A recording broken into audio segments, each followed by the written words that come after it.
You raise your right hand on the Bible, and repeat after me. I, William J. Schifino, Jr. I, William J. Schifino, Jr.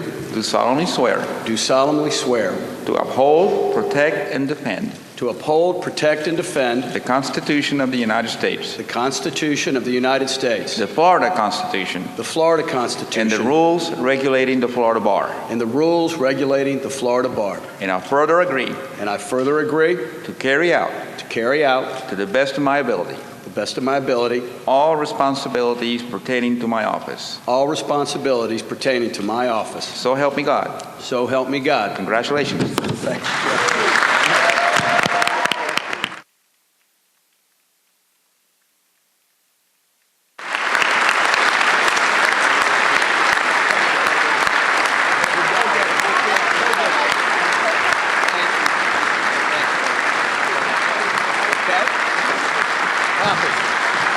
Come here.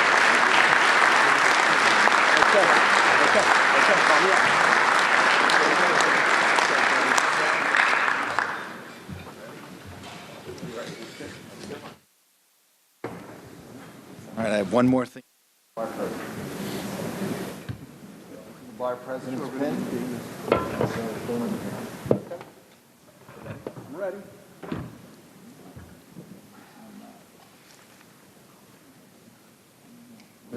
We're done? Yeah, I love you, buddy. Thanks. There you go.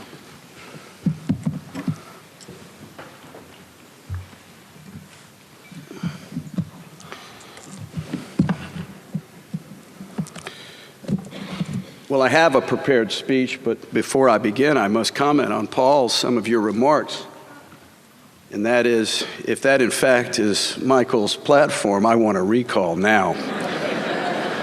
Because that's trouble. Dad, I want to start by thanking you for that introduction, you and Mom. It's an honor to have you here, to have you introduce me, and it's been a privilege to have followed in your footsteps and a privilege to be your son. Chief Justice Labarga, justices, other members of the bench, my colleagues, my many friends here today, and of course my family, thank you. To Father Hermes, thank you for that thoughtful invocation and for coming over from Tampa to be with us today. It's certainly great to have the president of Jesuit High School here with us. My son Will, who you just saw, he's a rising sophomore at Jesuit. I went to Jesuit. I have many of my classmates from Jesuit here who I'm convinced are here because they get a free lunch. I know you guys. So here's a Jesuit story. It was 1978. John Agliano remember this. And the mighty Jesuit Tiger football team had hit a really bad stretch in our season.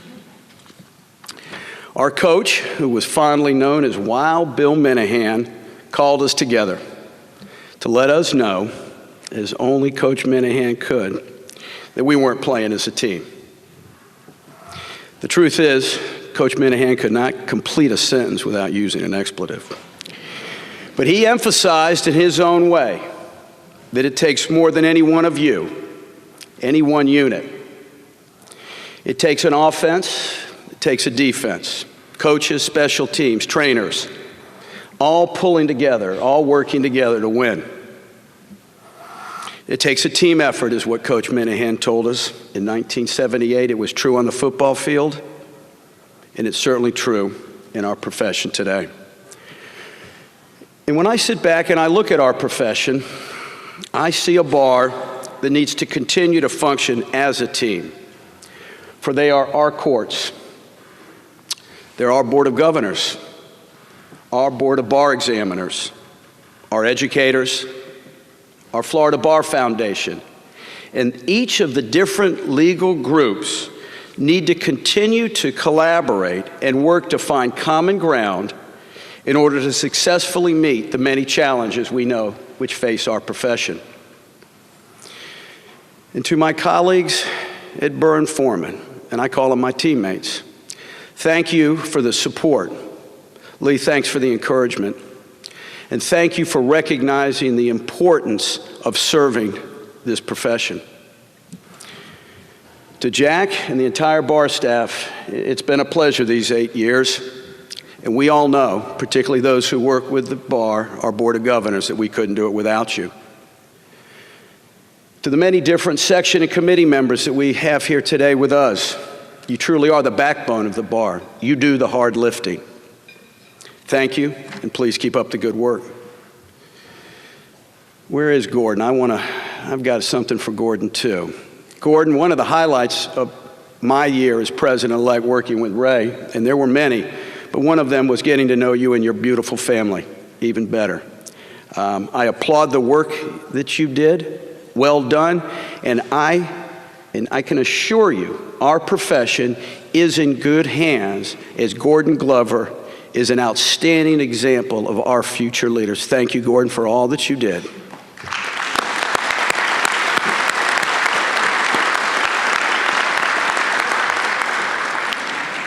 And to my new friend, Catherine Hurst Miller, I'm very proud of you, and I know this coming year we are going to accomplish great things together.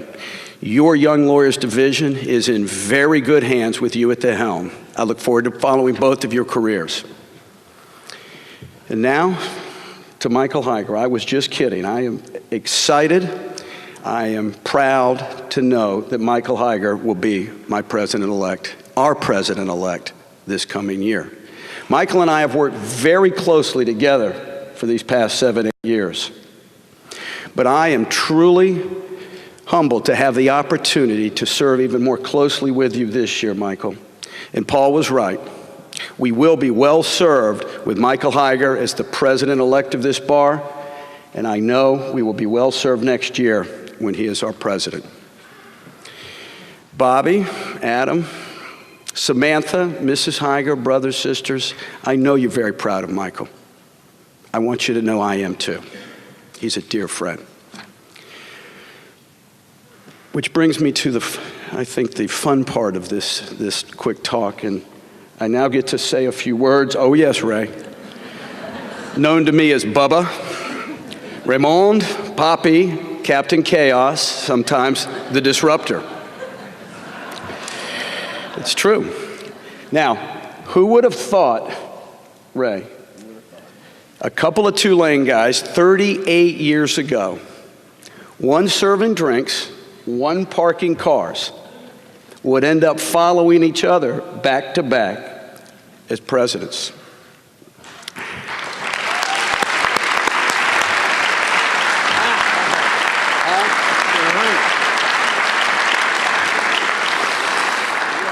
But the truth is, I'm pretty sure none of our friends would have bet on us back then being here. All right, Hank, Steve? Ray, you never promised me serving as your president-elect would be easy. It wasn't. And nothing in our days together at Tulane would have prepared me for the year I spent serving as your president-elect. To say it was a wild ride would be an understatement. But in all seriousness, Ray, I applaud you for your vision, your tenacity, frankly, some would say stubbornness at times, Ray, and advocating for what would be in the best interest of all Florida lawyers, and more importantly, the citizens of our state. You were not afraid to deliver the message that there are issues that our profession faces, and they must address them and address them now. Martin Luther King Jr. said, "The ultimate measure of a man is not where he stands in moments of comfort and convenience, but where he stands at times of challenge and controversy." Ray, you stood tall, and I'm proud of you.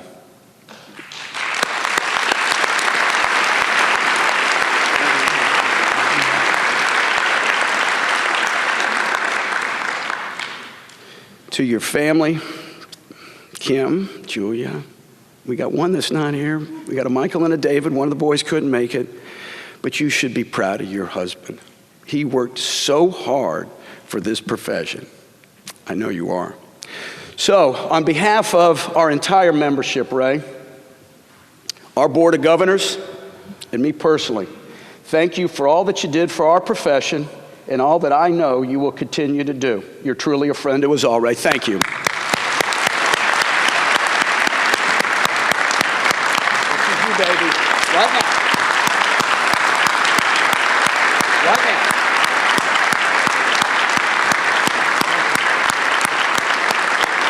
See you again. Tell her, baby. All right.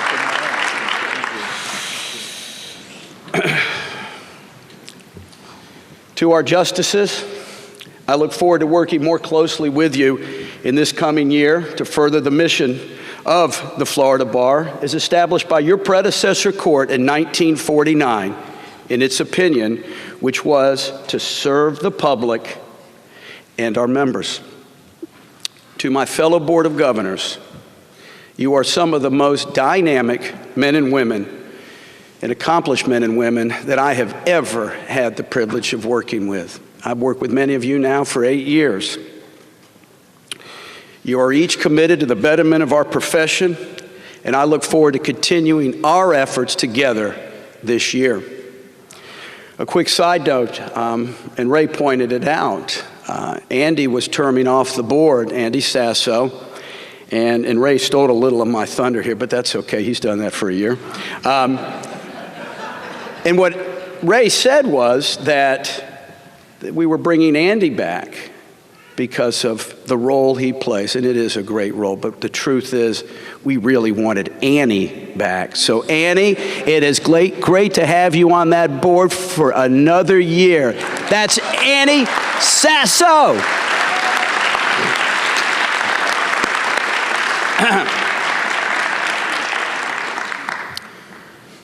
Being a lawyer is a choice. Being a lawyer is an honor. Each of us who are lawyers here today made a decision to serve the citizens of our state and become members of the third branch of government. We chose to become lawyers, and we choose every day to honor this profession. Now, my choice began long ago. As a young boy, I always looked at my father with admiration in his chosen profession. When my friends would ask, "What does your dad do?" I was so proud to answer, "My dad is a lawyer." I said it with pride then, as a young boy, and I say it with pride today. For I saw even then the positive, lasting impact that a lawyer can have on the life of another in their community. I chose to become a lawyer because of the role and the important role we play in our democratic society. What we do is so much more important than a job. It's a profession.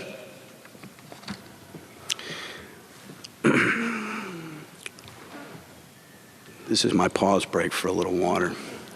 Collect my composure. Now, I've talked a little bit about our profession in the team concept, but I want to tell you a little bit about my personal team. My mother, as you know, is also here with us today. Mom and Dad, thank you for all that you've done for not only me, but brothers Paul, John, David, Sister Laura. You taught us the importance of hard work, family values, honesty, humility, and always to remember to give back to those less fortunate. And Mom, you did it all the while teaching nursing and working in the county jail until just a few short years ago. And Dad, you're still coming into the office every day. Now, Jack and I are convinced that he comes into the office every day just to keep me on the straight and narrow. And in fact, earlier this year, my father, whose office is about 3-4 down, he was unhappy with something he had read. So he brought in the Florida Bar News, simply dropped it on my desk, looked me in the eye and said, "Fix it." To which I calmly replied, "I'm on it, Dad." And to my wife, Paula, who raised 4 children, our 3, Amanda, Julia, and Will, and kids, we're so proud of you and love you so, so much. But there was a 4th, her most problematic child, me. While doing all that you do, you've run a successful advertising firm, you give back day to day in our community, you're an amazing mother and wife, mother to 3 wonderful kids. I'm really sometimes not sure how you've been able to do it all, and at the same time have been supportive of all of my efforts in serving this bar. You've been there every step of the way. When I sat you down and said, I'm going to spend the next 2.5 years, probably more than 50% of my time on the road, you said, go get it.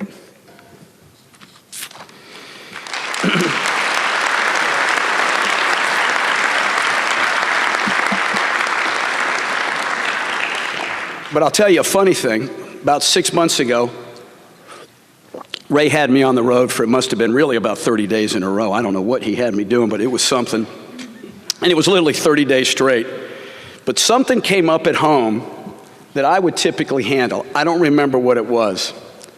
A bit frustrated, she half-jokingly announced to the kids, "It's like your father died, but forgot to leave us the life insurance." Now, thank you, sweetheart. By the way, I'm alive and well, and I assure you the insurance is fully paid. A quick thank you to Rob Williams.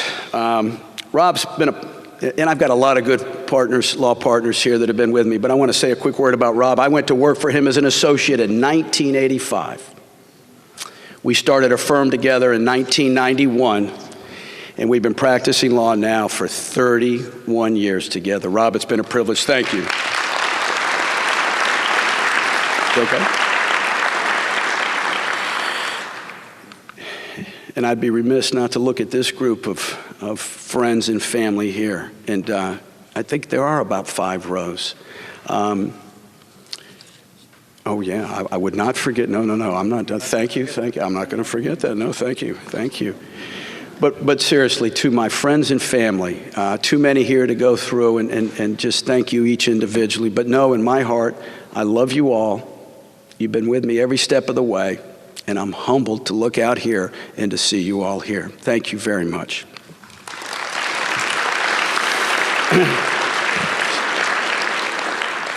And yes, and Ray did remind me, but I wasn't going to forget Christina. Christina, there is somebody here that I want you all to meet who is the person who keeps me on the straight and narrow. There's really 2. Christina, Vicky, thank you for all that you do for me. You're wonderful.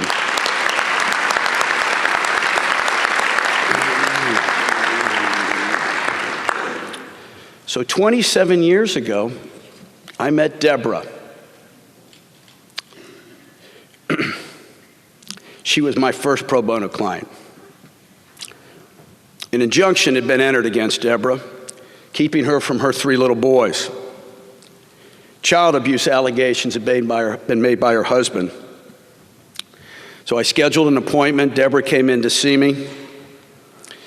She was nervous. She was scared. She stood about 4'10", didn't weigh 100 pounds. I'd never even handled a family law case. But she told me her story. She was the victim of spousal abuse. Her children were beaten by their father. He was the one that reported her for child abuse to gain a strategic advantage. Frankly, that's all I needed to hear. We prepared. A week later, we went to the administrative hearing. Had the facts down cold, had our witnesses lined up. At that point in my career, I don't think I could have presented a better case. Deborah and I left together, and I told her, as trial lawyers rarely do, I said, Deborah, well, I can't guarantee victory. This one is ours. A week later, we heard in the mail we'd lost. She still couldn't see her boys. Deborah and I were disappointed, but we were not deterred. We appealed to the 2nd District Court of Appeals, which promptly reversed and entered a judgment in Deborah's favor. Deborah was reunited with her boys. That is still my most memorable case, and Deborah is still my most memorable client.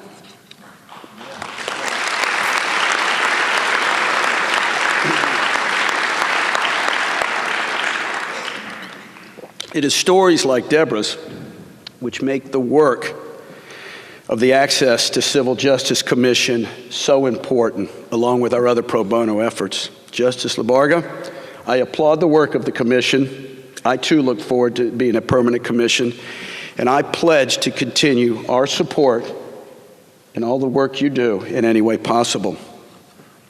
Harriet Miers, former White House counsel, said, "Lawyers especially have an obligation to give back to society, to defend the rule of law, to work to improve our legal system, and to take steps to ensure that our citizens, including the most vulnerable among us, have access to our justice system."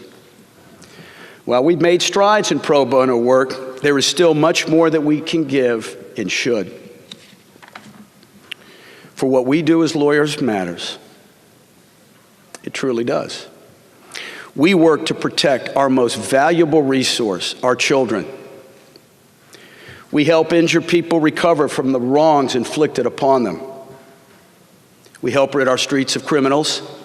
We defend the rights of the innocent. We help our clients' businesses grow and create jobs. We help developments come out of the ground. That list goes on and on. It doesn't get much more important, does it? So as I look ahead to the year coming, I see a bar of over 103,000 strong. We lawyers have both the responsibility and the opportunity of serving a population of over 20 million people. Much has been learned this year as your president-elect. Particularly that which we address and focus on is evolving every day. This past year, whenever I've been asked, what is your platform for the coming year, I've quickly replied, this is our platform, the Florida Bars. I look forward to working with our Board of Governors to further what we all agree is the appropriate platform. We, the members of the Florida Bar, will continue to build consensus. We will make this our year, remembering that the issues we are addressing impact all of us. In the year ahead, there are 5 core issues that I am confident we will address, along with any others that may come our way. Number 1, we will continue to address the changes in our profession, including the advancements in technology, and channeling those advancements to assist our fellow practitioners so that we may better serve the public and manage our practices. Number 2, the Constitutional Revision Commission. It convenes every 20 years and begins in the middle of this bar year. That, protecting the independence of our branch of government and other legislative issues, will certainly warrant much of our time and attention. Number 3, together, we must continue to serve the legal needs of our working class and our indigent, making certain justice is available for all, not many, not some, but liberty and justice for all. Number 4, we will continue to promote diversity and inclusion at all levels, but especially our JNCs and the bench. An example of our efforts can be found in the Leadership Academy. Those men and women you met earlier, our future leaders. And number 5, we will continue to provide more value to our members, assisting with their professional practices through innovative solutions and helpful services such as the Lawyers Assisting Lawyers Program, a Young Lawyers Division, peer-to-peer statewide mentoring program. Yes, our profession certainly faces challenges, but we cannot run from them. We will not run from them. We must instead meet them head on. The reality is, think about it, this continues to be a very exciting time to be a lawyer. We have the opportunity to shape the future of this profession. It is a responsibility that we must embrace. We all recognize that it is a privilege to practice law, and with that privilege comes a responsibility. And I believe that responsibility is to remember the oath we took when we became lawyers and the mandate from our Supreme Court: serve the citizens of our state. And Ray, I too want to thank those who conceived the idea of Vision 2016, along with the 68 members of the committee who spent years diligently undertaking a comprehensive study to holistically look at our profession.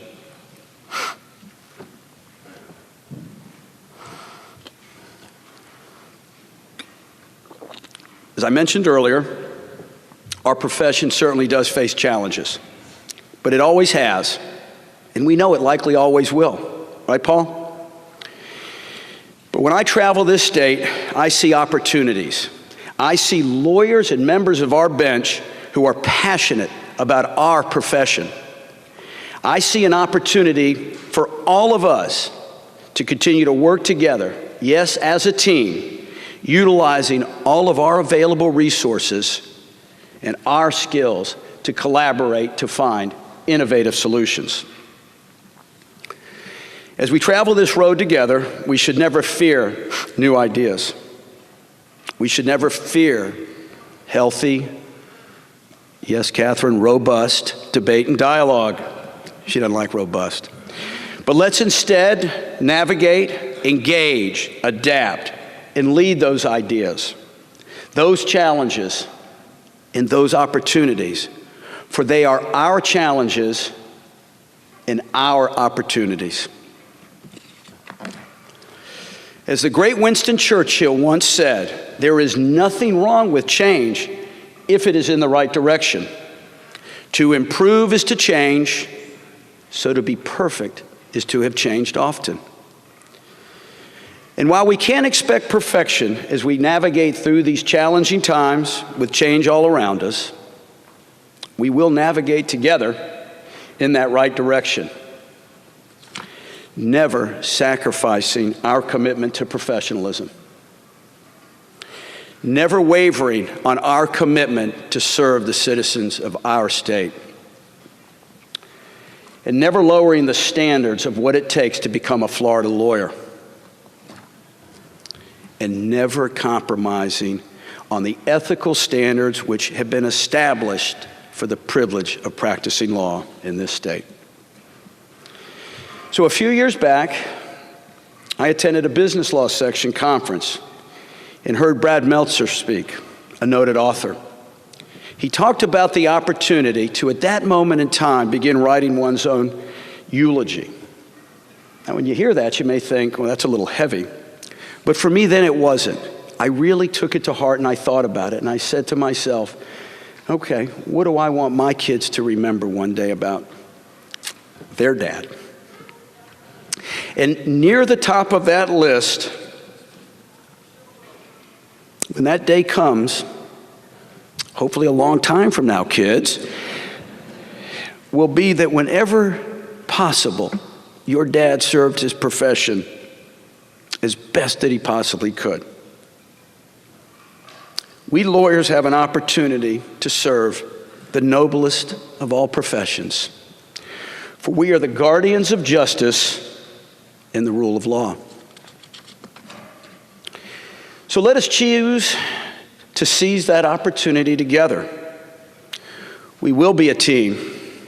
We'll build consensus, and we will continue to grow as we honor this great profession. It is my privilege to serve as the president of the Florida Bar. So let's get to work, and thank you.